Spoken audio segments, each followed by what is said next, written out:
Oke, kali ini saya akan menjelaskan mengenai PCR atau Polymerase Chain Reaction yang saat ini sedang hangat dibicarakan karena berkaitan dengan swab untuk alat deteksi corona. Oke, apa itu PCR? Nah, jadi sebelum masuk ke PCR, kita harus bisa membedakan dulu mengenai gen, DNA, kromosom, dan genom. Nah, bisa kita lihat dalam suatu sel itu terdapat nukleus atau inti sel, di mana juga terdapat salah satu komponen yang lain yaitu kromosom. Nah, apa itu kromosom? Kromosom di sini adalah struktur di dalam sel berupa deret panjang molekul yang terdiri dari satu molekul DNA. Nah, ini adalah serangkaian dari DNA. DNA itu sendiri merupakan suatu asam nukleat yang menyimpan segala informasi biologis setiap makhluk hidup dan virus. Nah, dalam DNA, di sini ada gen. Gen itu merupakan bagian dari molekul DNA yang hanya terdiri dari beberapa pasangan basa mewakili segmen DNA. Kemudian ada genom. Genom adalah kandungan total DNA dalam sel dan terdiri dari semua pasangan basa dalam sel. Secara umum, suatu organisme itu memiliki satu genom, tetapi memiliki ribuan jutaan gen dalam organisme tertentu. Nah, apa itu PCR? PCR atau Polymerase Chain Reaction di sini adalah suatu reaksi untuk penggandaan DNA. Nah, apa manfaat dari PCR ini? PCR ini bekerja dengan mendeteksi bahan genetik spesifik di dalam virus. Salah satu contohnya adalah corona. Kemudian manfaat yang lain bisa mendeteksi bakteri patogen dan mendiagnosa secara dini adanya hepatitis B, TBC, dan manfaat-manfaat lainnya. Nah, kenapa dalam swab test yang digunakan dalam pendeteksian corona itu menggunakan metode PCR? Nah, kita harus bisa membedakan antara perbedaan rapid test dan swab menggunakan PCR. Ada 4 perbedaan. Yang pertama, jenis sampel yang diambil. Nah, untuk rapid test itu sampel yang diambil adalah darah. Sedangkan pada swab nanti yang digunakan adalah lendir yang diambil dari dalam hidung atau tenggorokan. Kemudian untuk cara kerjanya di dalam rapid test itu nanti kita bisa memeriksa virus menggunakan IgG dan IgM yang berada di dalam darah. Nah, apa itu IgG atau IgM? IgG atau IgM itu adalah sejenis antibodi yang terbentuk di tubuh saat kita mengalami infeksi suatu virus. Jadi ketika tubuh itu terinfeksi virus, maka jumlah IgG dan IgM itu akan semakin bertambah. Sedangkan pada swab dengan PCR, nanti cara kerjanya kita akan menggunakan PCR. Nah, kenapa PCR? Karena PCR ini nanti dia benar-benar dapat memperlihatkan ada tidaknya virus di dalam tubuh seseorang. Kemudian berapa waktu yang diperlukan untuk mendapatkan hasil? Dalam rapid test itu kita bisa mendapatkan hasil hanya dalam waktu singkat sekitar 10 sampai 15 menit. Sedangkan dengan PCR itu kita membutuhkan waktu beberapa jam sampai beberapa hari. Kenapa? Karena untuk proses PCR itu memerlukan waktu yang lama dan dalam laboratorium itu biasanya harus antri dalam pemeriksaannya. Kemudian apa kekurangan dan dalam rapid test dalam swab pada PCR? Nah, kekurangan dalam rapid test itu dia hanya bisa digunakan untuk mendiagnosa. Kenapa? Karena ketika seseorang itu menunjukkan hasil yang negatif, maka orang tersebut belum tentu negatif terhadap suatu virus, misalnya virus corona. Kenapa? Karena antibodi IgG dan IgM itu baru akan terbentuk setelah 7 orang setelah 7 hari seseorang itu terinfeksi dari suatu virus. Nah, jadi misal hari ini ada pemeriksaan rapid test. Nah, padahal seseorang itu baru terpapar virusnya kemarin, maka kemungkinan besar hasilnya akan negatif. Nah, kenapa bisa negatif? Karena antibodi yang terbentuk itu baru akan terbentuk 7 hari setelah dia terinfeksi dari virus. Nah, padahal rapid test ini waktu yang bisa diketahui hasilnya hanya sekitar 10-15 menit. Sedangkan swab dengan PCR itu membutuhkan waktu yang lama dan lebih rumit. Oke. Kemudian bagaimana cara kerja swab? Nah, untuk swab ini nanti kita akan menggunakan swab. Nah, seperti ini bentuknya. Salah satu yang bisa digunakan adalah puritan. Nah, nanti swabnya itu kita akan masukkan ke dalam lubang hidung atau nanti di dalam tenggorokan itu. Jadi seperti ini. Kemudian ketika swabnya sudah masuk, swabnya itu kita putar 5 kali. Kemudian ditahan 5-10 detik untuk mengambil material atau sampel yang akan kita uji. Jadi seperti ini, dia dimasukkan ke dalam rongga hidung. Kemudian yang terakhir ketika sudah terdapat sampel materialnya, kita ambil swabnya, kemudian kita masukkan ke dalam suatu tube atau wadah. Nah, nanti ini akan kita gunakan untuk analisis.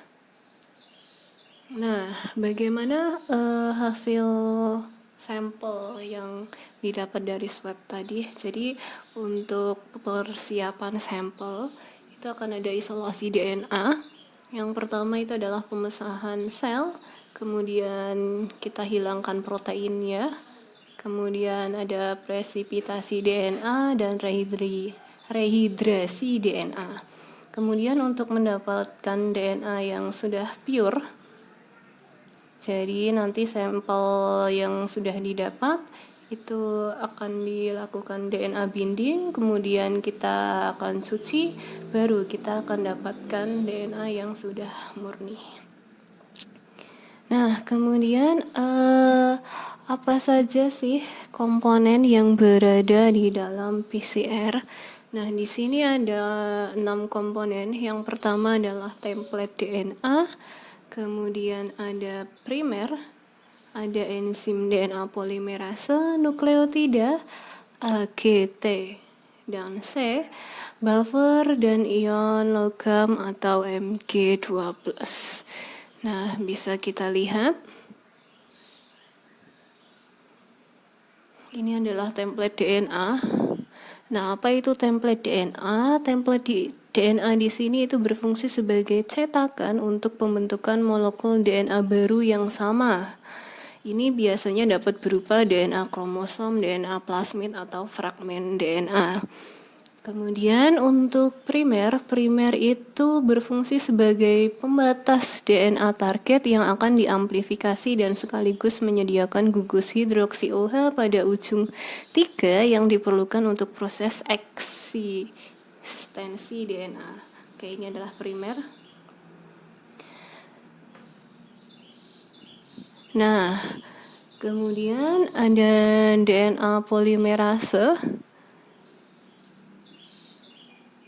DNA polimerase ini nanti campuran yang terdiri dari DATP, DTTP, DCTP, dan DGTP.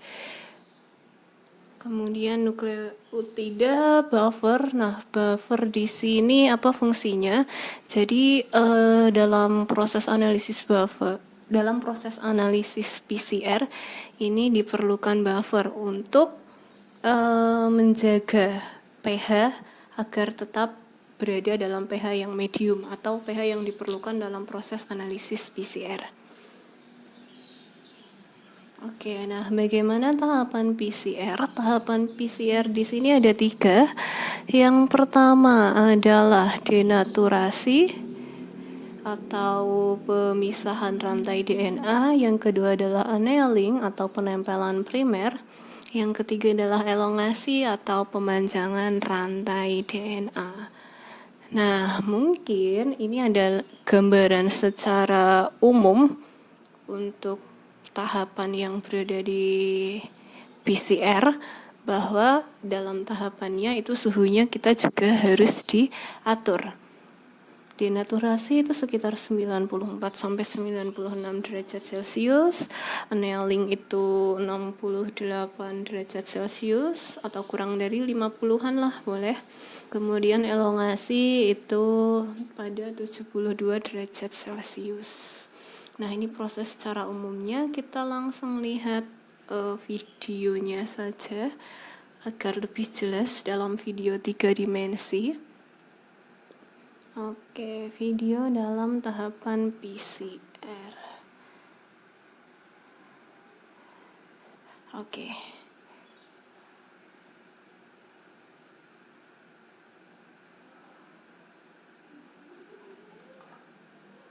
Nah, bisa dilihat bagaimana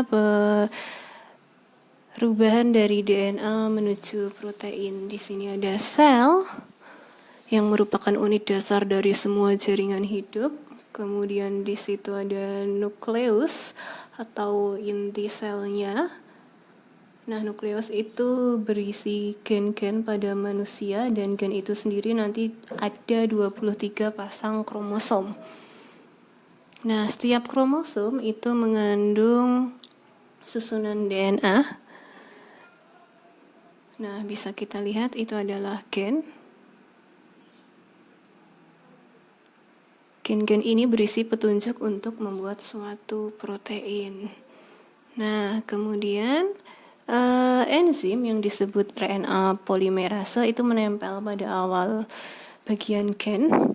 Dia akan bergerak di sepanjang DNA untuk membuat rantaian mRNA.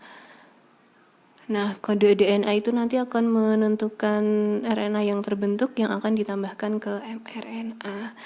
Nah, proses ini adalah proses transkripsi. Kemudian ada messenger RNA.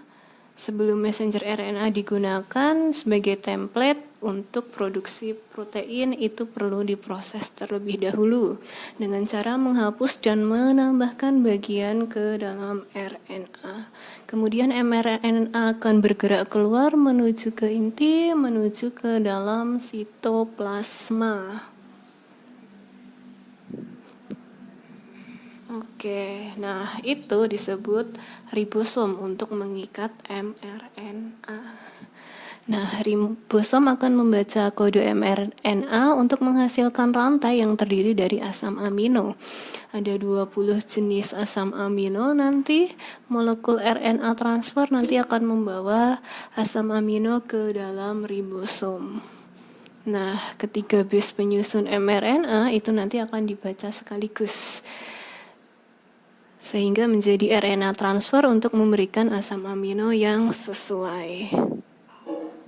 Nah, hasilnya ditambahkan membentuk rantai dari asam amino, sehingga di sini nanti akan terbentuk suatu protein.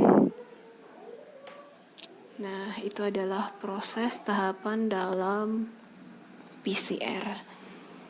Oke.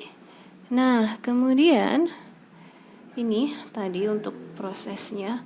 Jadi untuk proses yang pertama itu adalah proses denaturasi.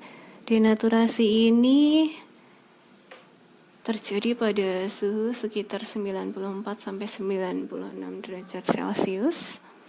Jadi dia pemisahan rantai double helix ini menjadi single, jadi rantainya akan terbuka menjadi satu-satu seperti ini. Kemudian ada annealing, penempelan ya, dia pada suhu 50 sampai 68 derajat Celcius. Yang terakhir adalah elongasi atau pemanjangan rantai pada suhu 72 derajat Celcius. Nah, itu adalah proses dari PCR. Kemudian bagaimana skema alat yang digunakan? Alat yang digunakan dalam PCR ini namanya adalah thermocycler. Ini adalah rangkaian alatnya. Nah, bagaimana proses dalam alatnya? Nanti saya akan jelaskan di yang pembahasan berikutnya. Jadi, pembahasan rinci mengenai kerja thermocycler dalam PCR yang digunakan dalam swab test